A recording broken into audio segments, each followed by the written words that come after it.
Assalamualaikum warahmatullahi wabarakatuh. Waalaikumsalam warahmatullahi wabarakatuh. Bismillahirrahmanirrahim. Wassalatu wassalamu ala Rasulillah wa ala alihi wa sahbihi wa man tabi'ahum bi ihsanin ila yaumiddin, amma ba'du.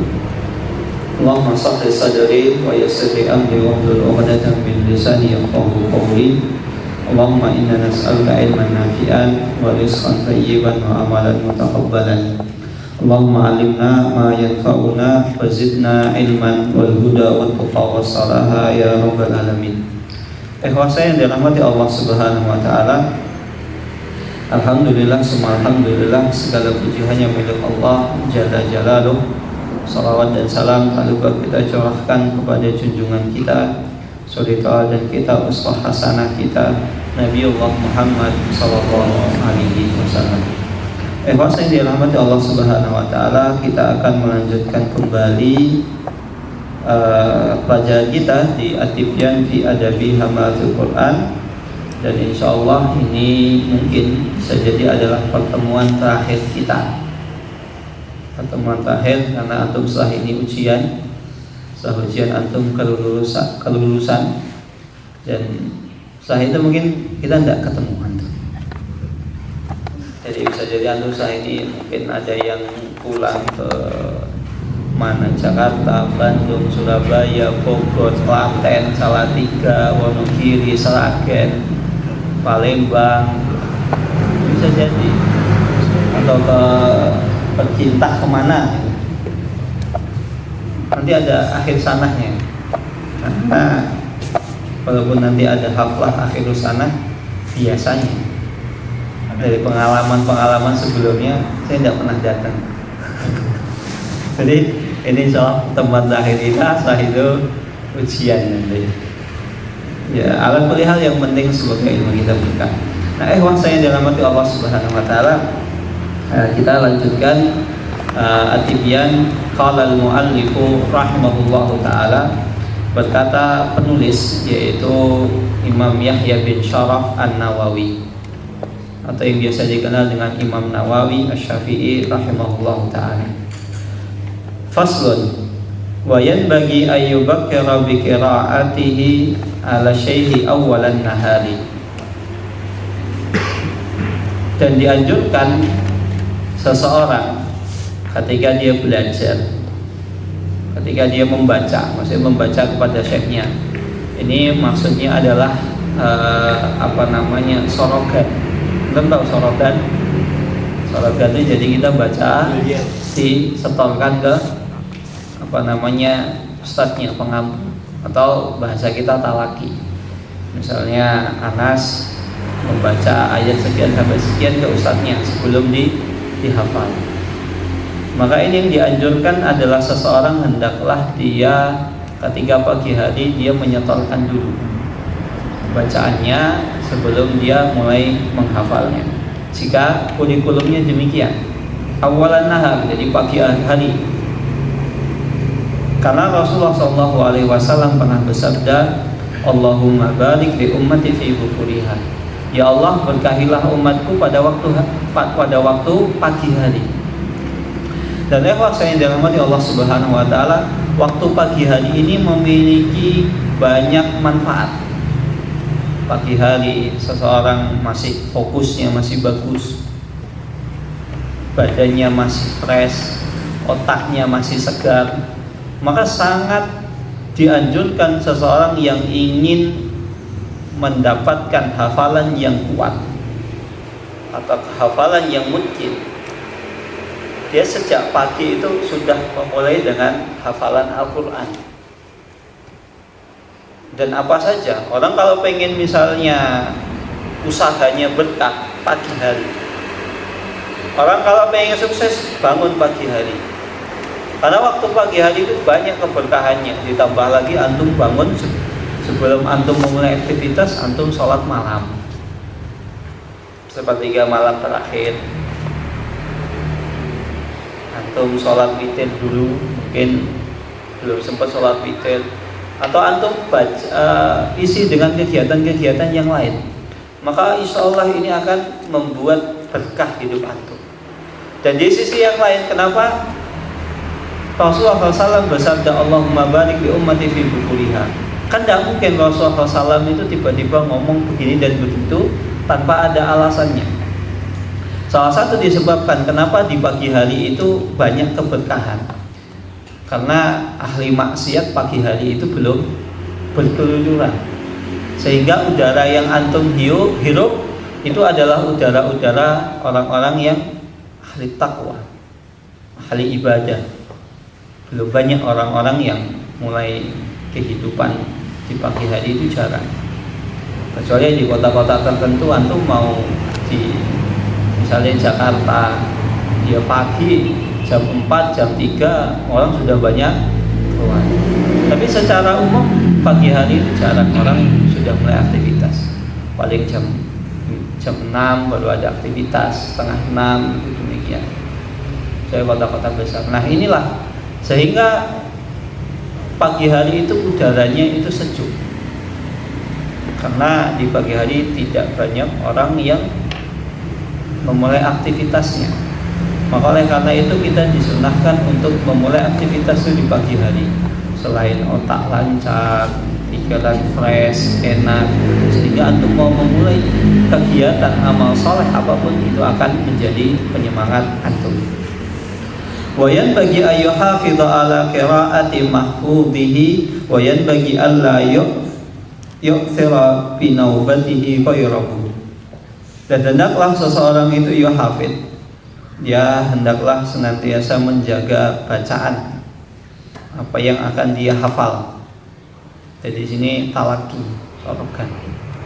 Dan ini metode para ulama agar seseorang itu ketika menghafal Al-Quran itu tidak salah. Kenapa demikian? Bahaya.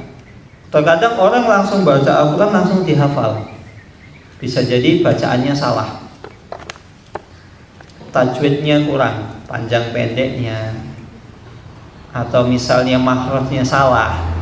Sehingga ketika itu sudah antum hafalkan, antum setorkan langsung, itu ketika mau merubah itu sulit. Maka kalau pengen hafalan antum bagus, sebelum antum menghafal, antum setorkan dulu, Ustaz, tolong simak bacaan saya.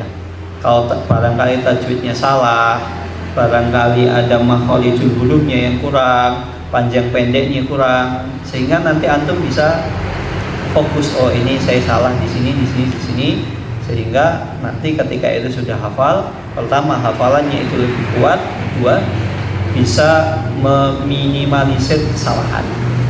Berbeda kalau antum baca langsung dihafalkan, tidak menutup kemungkinan ada kesalahan, dan ketika ada kesalahan itu diubah menjadi sulit.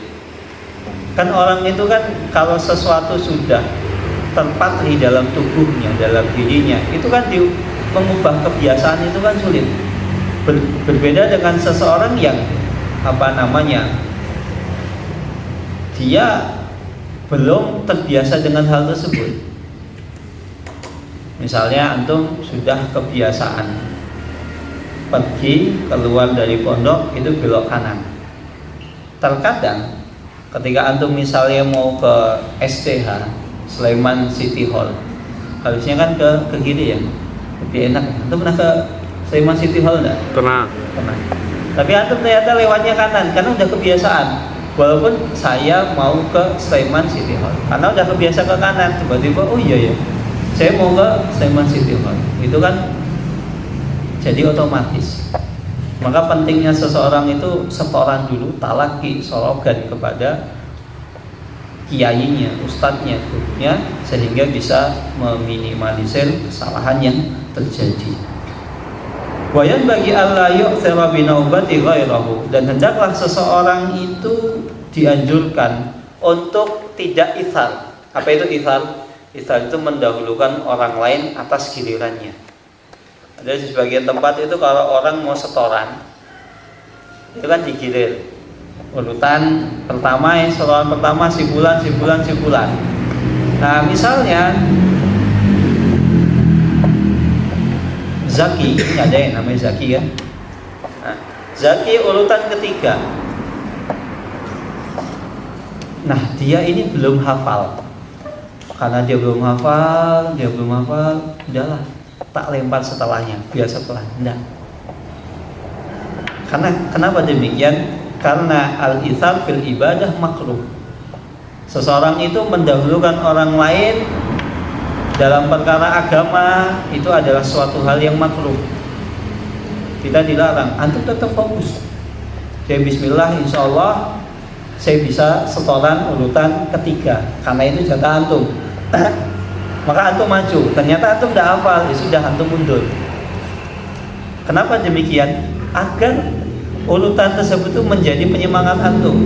Atau misalnya giliran antum sudah dekat, gimana ya saya belum hafal, tetap maju. Karena dengan hal tersebut itu akan menjadi motivasi antum. Ini sebentar lagi, sehingga bisa memompa, bisa memacu semangat antum. Beda kalau antum udahlah lempar aja, udah antum dulu. Nanti jadi jiwa kita ini kurang ada motivasinya, menyerah terlebih dahulu sebelum peperangan, sebelum mencoba. Kan tidak jarang orang ketika ngafal gitu, kayaknya saya nanti belum hafal, tapi pas maju ternyata bisa. Karena kenapa demikian kok terjadi? Karena setan itu membisiki seseorang agar dia ragu-ragu, agar dia takut. Maka ithar dalam perkara ibadah itu terlarang. Contohnya misalnya seseorang melihat ketika sholat, ternyata ketika sholat itu saf depannya itu kosong, makanya udah antum maju. Harusnya antum yang maju, karena ibadah itu baiknya apa? Cepet-cepetan, bukan udah antum aja. Berbeda dengan masalah dunia. Kalau ithar dalam masalah dunia itu baik. Misal antum haus, teman antum haus, udah antum aja dulu. Karena apa? Itu dalam perkara dunia, udah antum aja dulu, saya bisa nahan. Bahkan ada sebuah kisah seseorang yang Rasulullah SAW uji. Karena sebab apa? Dia ithar. Jadi suatu ketika Rasulullah SAW perang, jadi peperangan, ada beberapa sahabat itu terluka. Nah, kemudian ada salah satu sahabat ini dia terluka, dia haus. Kemudian ada salah satu sahabat mengatakan, itu tolong beli minum orang tadi. Nah, akhirnya ada sahabat yang datang membawa minuman agar bisa diminum oleh orang tadi. Nah, ternyata ketika dia hendak meminum, dia lihat ada sahabat yang lain, dia apa? Haus atau butuh pertolongan. Udah, antum tolong dia aja, saya masih bisa tahan, saya bisa bertahan. Akhirnya sahabat orang yang tadi mau hendak menolong datang ke sahabat kedua. Ketika sampai ke sahabat kedua, apa yang terjadi? Ternyata sahabat kedua ini lihat sahabat yang lain, ada orang lain yang lebih butuh pertolongan. Sudah, saya kuat, saya bisa nahan, tolong dia dulu saja, dia lebih membutuhkan pertolongan. Ternyata ketika mendatangi sahabat ketiga tadi sudah meninggal. Karena sahabat ketiga sudah meninggal, balik ke sahabat kedua. Ternyata sahabat kedua ini sudah meninggal, sampai akhirnya kembali ke sahabat pertama. Ternyata semua sahabat pertama juga meninggal. Maka Rasulullah SAW memuji orang tersebut karena salah satu sebabnya adalah ithar, lebih mementingkan saudaranya, padahal ketika itu maut sudah ada di hadapan matanya. Nah, sedangkan perkara ibadah enggak. Jadi kalau misalnya antum lihat shop depan kosong, antum isi, jangan udah antum aja. Kecuali antum misalnya ada udur lain sebagainya, mungkin ya apalah udurnya yang dibolehkan, silahkan. Itu makanan saja semua.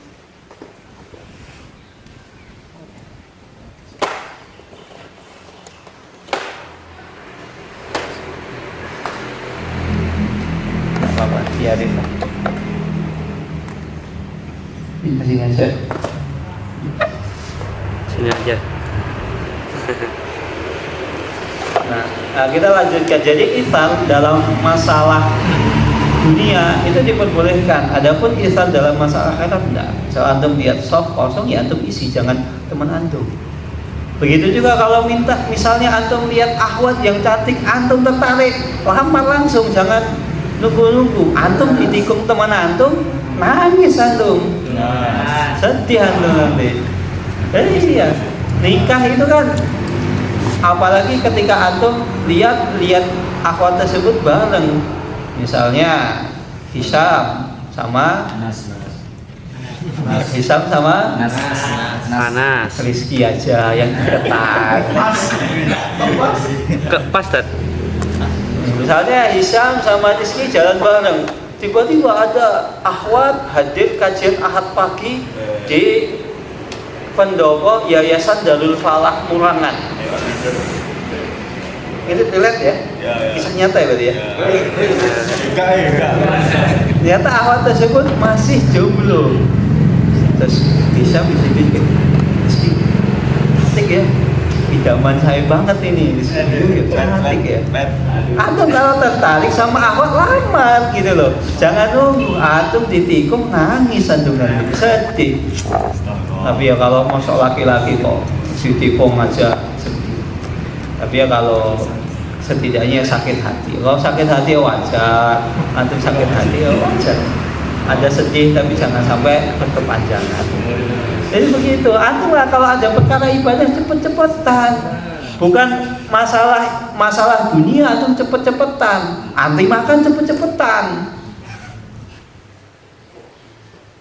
Datang ke masjid itu cepet-cepetan gitu loh.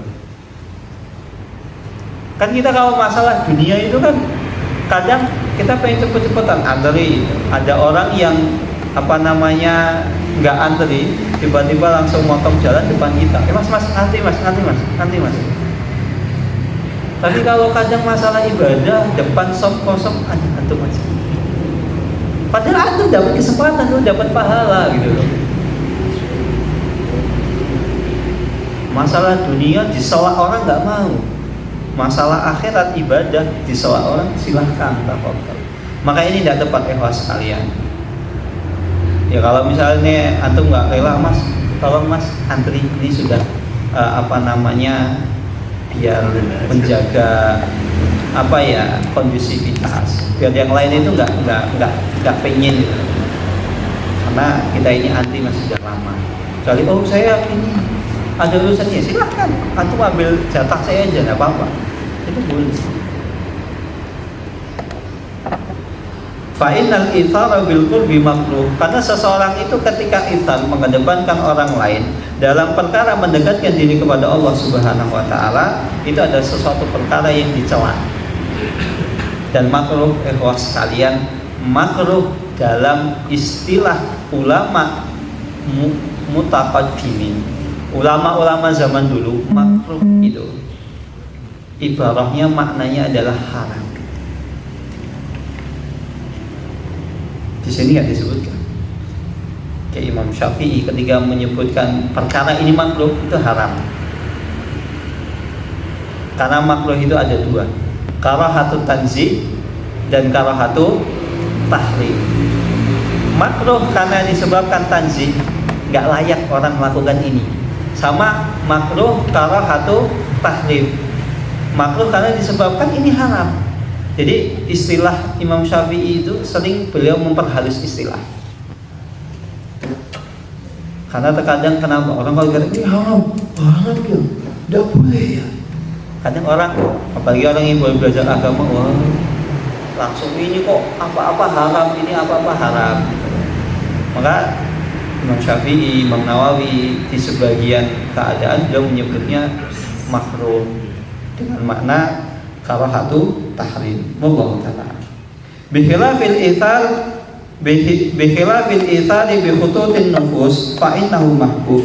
Berbeda ketika ithar tersebut mengedepankan orang lain itu dalam perkara nufus, dalam perkara perasaan, atau misalnya perkara muamalah, maka itu sesuatu hal yang dicintai. Seperti sahabat tadi, udah sahabat yang itu dulu aja yang ditolong, saya masih kuat, itu dicintai, itu malah diridhoi oleh Allah Subhanahu wa taala. Fa in ra'a syai'u al-maslahata fil ithari fi ba'dil awqati li ma'nan syar'iyyin fa asyara alaihi bidzalika famtasala amrahu. Nah, bagaimana kalau seandainya sang guru itu melihat bahwasanya ada perkara yang ini dikedepankan dulu. Misalnya urutan setoran 1, 2, 3, 4. Ternyata dilihat, oh ini anak nomor 2 ini kayaknya tidak mungkin ini. Ini kalau nanti ditaruh di urutan nomor 2 bisa jadi mentalnya malah apa? Down. Kan ada tipe orang itu ketika dapat urutan pertama itu termotivasi, ya kan? Tapi ada juga orang ketika dapat urutan pertama malah mentalnya down. Nah, ketika misalnya sang guru melihat, oh ini kayaknya kalau ditaruh di urutan pertama setoran atau kedua atau ketiga, nah, akhirnya ya ini antum mundur urutan ke misalnya tengah-tengah. Itu ketika sang guru melihat bahwasannya ada maslahat. Atau misalnya kayak misalnya pelajaran membuat kurikulum pelajaran, jadwal pelajaran itu juga harus mengedepankan etika dan perasaan. Coba bayangkan kalau antum dalam sehari pelajaran sekolah antum matematika, fisika, kimia, apa perasaan antum? Stres. Yang sekolah di umum misalnya pernah merasakan kan, antum pernah nggak sehari itu pelajari fisika, kimia, matematika dalam sehari? Kan enggak, kayaknya enggak pernah ya.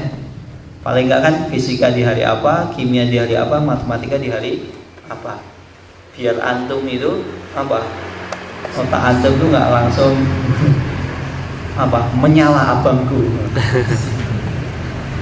Nah, dipisah-pisah. Dan terkadang matematika itu ditaruh di awal waktu, di jam pertama atau jam kedua. Kenapa? Karena otak masih fresh. Beda kalau misalnya matematika, fisika atau kimia ditaruh di jam pelajaran terakhir. Antum sudah capek, sudah lemes, suruh mikir, menyala abangku. Iya kan? Ya kecuali ada maslahat, mungkin karena wah ini tidak mungkin ini, misalnya ngejar pelajaran atau apa, harus menyelesaikan modul dan lain sebagainya. Ya itu harus diatur. Maka orang kalau mengatur jadwal pelajaran itu ya harus mengedepankan ya perasaan itu. Jangan dikira misalnya kisem tadris bagian apa ya kurikulum itu tidak mumet, harus mikir ini gurunya jam pertama nggak bisa, bisanya jam ketiga, tapi pelajarannya berat. Ya udah kasih pelajaran yang ringan. Jadi membuat kurikulum, mengatur jadwal itu juga membutuhkan seperti ini. Jadi harus melihat, oh ini sehari kasih matematika, fisika, kimia, ya IPA lagi, tambah mumet. Belum nanti kalau di pondok ada hadis, ada fikih. Hadis, fikih ini soalnya nggak ketemu di satu hari yang sama. Biasanya beda. Nah, seperti ini. Wa mimma yajibu alaihi wa tata'akkadul wasiyatu bihi alla yasuda ahadan min rafaqatihi aw ghairihim. Dan di antara hal perkara yang wajib yang harus ditekankan bagi seorang penuntut ilmu, hendaklah dia tidak hasad kepada temannya. Jadi antum hilangkan rasa hasad. Memang mungkin kok thalabul ilmi hasad, seorang murid hasad, bisa jadi. Terkadang seseorang itu hasad karena ada sebab lain. Lihat, Masya Allah ya, ramai itu kalau setoran pasti pertama. Sekali setoran 3 lembar. Yang lain kan akhirnya hasad. Karena orang yang rajin bisa jadi nanti dia mendapatkan misalnya kelebihan. Dah antum karena ada setoran, sudah antum boleh pulang halaqah terlebih dahulu. Maka jangan antum hasad kepada teman antum, atau hasad kepada orang lain. Karena sejatinya Allah Subhanahu wa taala itu sudah memberikan kemampuan kepada setiap orang.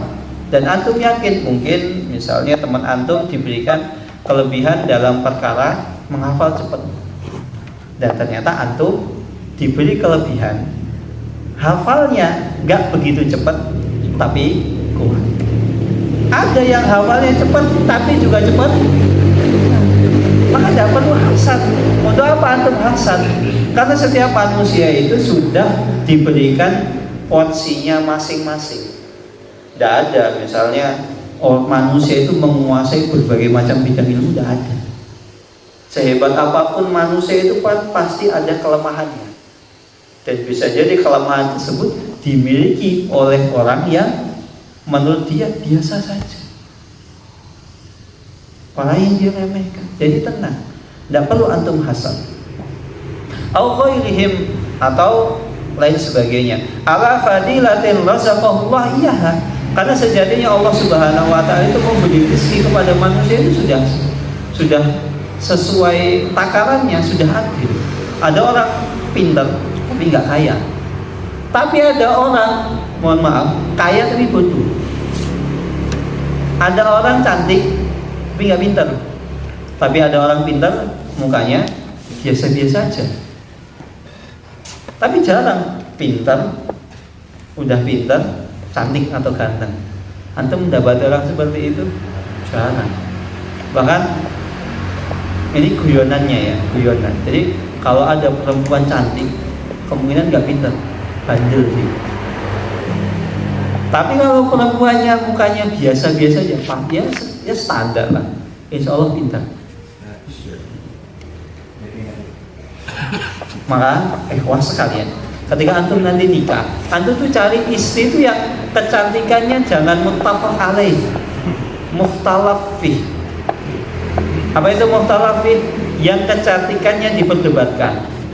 Mungkin menurut antum 9, menurut orang lain 6, yang lain 7, yang lain 8. Tapi kalau antum nikahi seorang perempuan yang muttafaq alaih, gimana dia? Cantik, bahaya. Apalagi ketika seorang perempuan itu cantik, tidak dibekali ilmu agama yang baik, yang mencukupi, maka nanti akan menjadi bumerang antum. Karena perempuan cantik, perempuan itu beda dengan laki-laki. Kalau laki-laki misalnya ganteng, ya kadang biasa, dia nggak begitu ingin show off, ingin menampilkan diri. Kalau perempuan cantik, pengennya tampil terus, selfie, upload di sosmed, beban bagi antum nanti. Akhirnya ada yang nyantet, ada yang main guna-guna, atau bisa sangat mungkin ketika perempuan itu tidak dibekali ilmu yang mencukupi, akhirnya selingkuh. Kenapa cantik?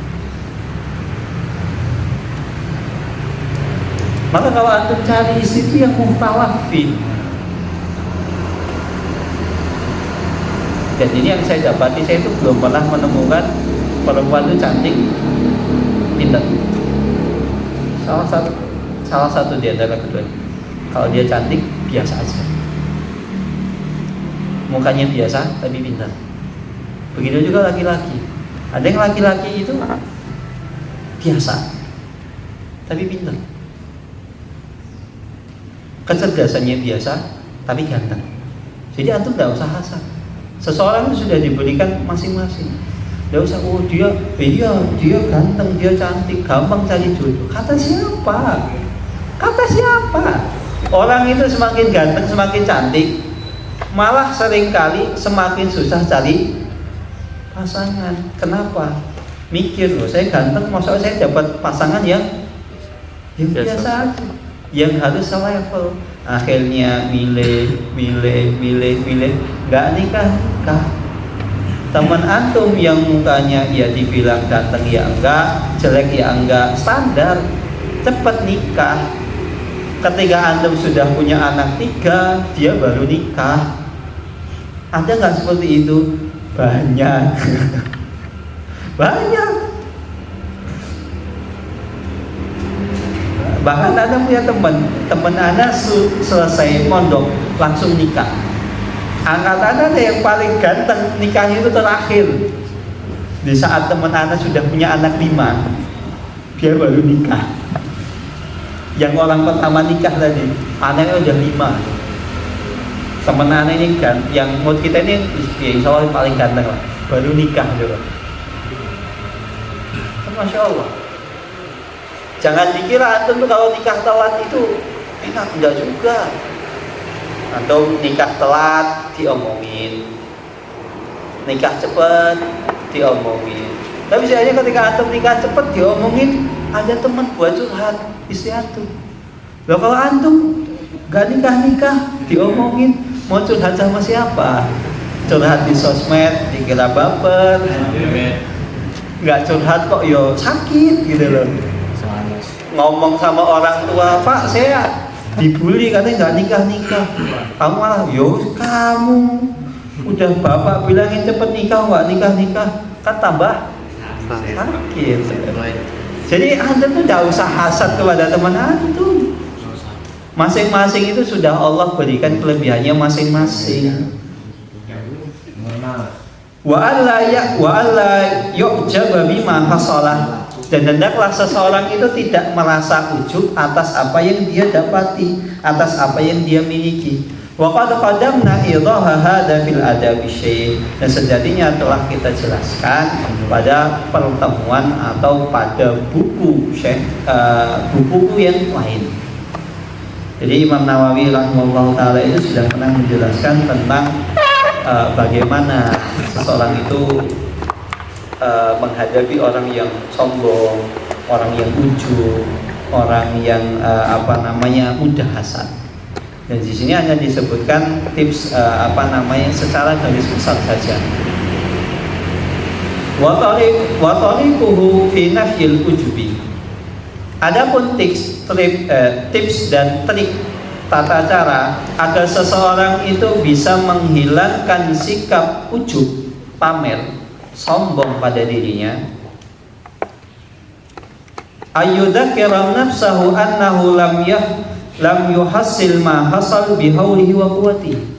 Yang pertama, hendaklah dia tahu dan sadar diri bahwasannya apa yang dia dapatkan itu bukan karena sebab usahanya. Kan ada orang pintar, ranking 1, tapi kerjanya tidur di kelas. Kapan belajarnya? Kadang kan belajarnya cuma buka langsung ujian. Ada tipe-tipe orang seperti itu. Kan secara usahanya apa? Di kelas sering tidur, ujian, buka buku yang mau diujikan, kebetulan itu yang keluar. Kan ada orang seperti itu. Di sisi lain ada teman antum belajar siang, sore, malam, setiap hari belajar, nilainya kalah dibanding antum. Artinya usaha antum tuh nggak seberapa. Jadi untuk apa antum membanggakan, menyombongkan diri atas apa yang bisa jadi itu bukan usaha antum, kebetulan aja. Allah memberikan nikmat kepada antum setiap mau ujian, buka buku, pas itu yang keluar. Wa inna ma huwa fadlu minallahi ta'ala, dan itu adalah nikmat yang Allah berikan. Fala yanbaghi ayyujaba bi syai'in lam yahtariqu. Maka selayaknya seorang manusia itu tidak layak untuk ujub, untuk menyombongkan dirinya atas sesuatu yang sejatinya bukan atas usaha dia. Orang pintar itu kan itu pemberian Allah Subhanahu wa taala. Ada orang yang belajar rajin, nilainya segitu-segitu aja. Tapi ada orang yang belajar sedikit, nilainya bagus. Maka itu titipan Allah. Sejatinya itu Allah Subhanahu wa taala menitipkan, bal audallahu ta'ala fi. Maka akan tetapi kecerdasan yang dia banggakan, yang dia merasa ujub, sejatinya itu titipan dari Allah Subhanahu wa taala. Maka ketika seseorang namanya titipan, untuk apa kita membanggakan diri pada sesuatu yang dititipkan kepada kita? Antum dititipi mobil misalnya Mercy. Antum bangga, oh saya punya Mercy. Padahal yang punya Mercy itu siapa? Tetangga antum. Karena tetangga antum mau mudik, Mercy-nya dititipin. Karena mobilnya banyak, gak bisa dibawa semua. Antum mau bangga, saya punya Mercy, kamu gak punya. Ya kan itu titipan. Sama kayak kaedahnya tukang parkir, Mas. Tukang parkir itu punya mobil apa aja gak pernah bangga, punya motor apa aja gak pernah bangga. Pernah naik mobil apa aja, dari yang mewah sampai yang mobil tronton, gak pernah bangga. Saya loh pernah naik misalnya Hammer, gak pernah bangga. Karena apa? Dia tahu itu titipan. Maka untuk apa seseorang membanggakan atas apa yang sejatinya itu titipan yang Allah titipkan kepada dirinya. Ini adalah tips agar bisa menghilangkan rasa ujub dan sombong. Wa tariquhu fi nafyil hasad. Maka adapun bagaimana tata cara tips agar seseorang itu bisa menghilangkan sifat hasad dari dirinya.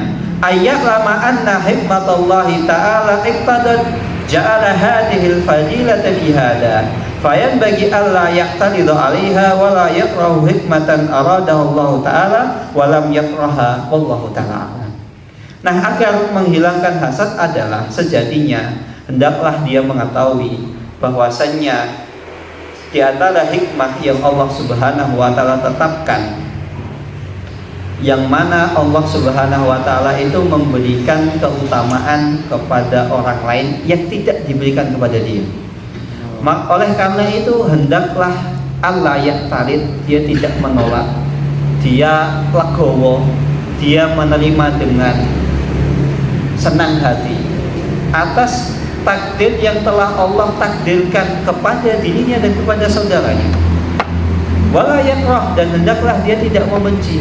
Kenapa Allah menakdirkan dia pintar, saya untung? Karena di sana ada hikmah yang Allah Subhanahu wa taala inginkan. Ternyata ketika antum lulus, antum jadi HRD, antum jadi manajer, teman antum yang ranking 1 daftar di perusahaan antum. Ada nggak seperti itu? Banyak. Ada orang itu pas-pasan, biasa-biasa saja, tiba-tiba sukses punya usaha. Tiba-tiba temennya dulu ranking 1 yang sering dimintain catatan ketika sekolah, aku pinjem dong bukumu, tak catat sini, tak salin. Ternyata sekarang jadi karyawan. Ada nggak? Banyak. Jadi antum nggak usah iri, nggak usah hasad atas apa yang Allah Subhanahu wa taala takdirkan. Antum kan nggak tahu. Bisa jadi memang antum pas-pasan, tapi ternyata Allah berikan rezeki yang banyak. Antum jadi orang kaya, orang sukses, teman antum pintar, ranking 1 terus, juara sekolah dari kelas 1, dari SD sampai SMA, ranking 1 terus, juara terus. Ternyata di akhir hidupnya jadi orang gila. Ada nggak? Ada. Antum jangan kira ya, jadi orang pintar itu enak. Enggak. Orang-orang yang sekolah di sekolah-sekolah favorit, ketika dia nanti menghadapi kegagalan, seringkali akhirnya stres. Karena apa? Saya ini biasa ranking 1. Tapi ketika saya kok mau kuliah, kok saya tidak diterima. Saya kemarin baru saja saya ketemu dengan salah seorang, dia ini juara Olimpiade Fisika Nasional se-Indonesia, juara fisika. Masya Allah, pintar. Dan track recordnya itu dari kelas 1, ranking 1 terus. Memang cerdas sekali orangnya. Suatu ketika dia lulus SMA, daftar di, perlu disebutkan nama kampusnya, UGM. Daftar di UGM, ketemu temennya dulu. Ini orangnya jauh kalah, dia juara fisika. Ternyata apa juga? Anak ini ketika daftar di UGM tidak diterima. Temennya yang biasa-biasa keterima di UGM. Akhirnya dia stres. Kenapa kok bisa teman saya itu diterima di UGM? Saya ranking 1. Masa nggak diterima di UGM? Stres, pusing, nggak mau kuliah sampai sekarang. Akhirnya terjebak masalah. Ya minumlah, apalah, inilah. Ini kisah ini saya sebutkan ya agar antum itu mudah menerima takdir Allah.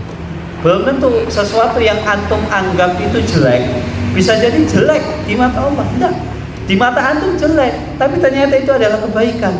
Betapa banyak di mata kita suatu hal itu kejelekan, sejatinya itu adalah kebaikan. Banyak kita mengira itu adalah sebuah kebaikan, tapi ternyata kejelekan. Seperti yang kemarin dia mengira cerdas, pintar, ini kebaikan, tapi ternyata malah keburukan. Akhirnya di akhir hayatnya apa? Jadi ateis karena dia tertipu dengan kecerdasannya. Maka yang perlu antum garis bawahi dalam hidup itu syukur dan sabar. Antum bersyukur atas apa yang Allah tetapkan bagi antum, dan antum sabar kalau seandainya Allah menakdirkan sesuatu yang bagi antum itu bukanlah suatu hal kebaikan. Tapi antum harus yakin bahwasanya itu adalah kebaikan.